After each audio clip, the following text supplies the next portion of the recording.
Des gestes déplacés, une crèche inaccessible pour le personnel d'entretien, une mobilité internationale difficile pour les mères de famille, employées, chercheuses, étudiantes dénoncent le sexisme à l'université, notamment les stages non rémunérés. La plupart des filières majoritairement féminines, comme soins infirmiers, sages-femmes, tous les trucs en éducation aussi, travail social, c'est des filières où il y a des stages obligatoires et on se rend compte du coup qu'on nous fait faire du travail gratuitement à travers ces stages. Au total, 13 revendications qu'elles ont été déposées au rectorat.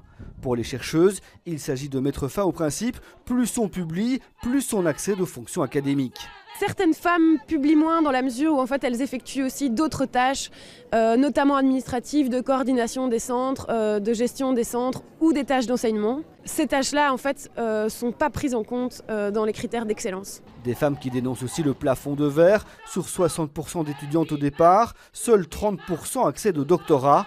Appel entendu par le recteur. Une mesure très forte pour casser le plafond de verre.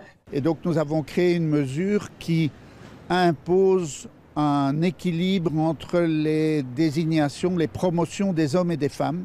Et donc si les hommes veulent être promus, ils doivent inciter les femmes à poser leur candidature et ça marche. L'ULB rencontrera ces femmes en colère, des femmes qui attendent des gestes concrets rapidement.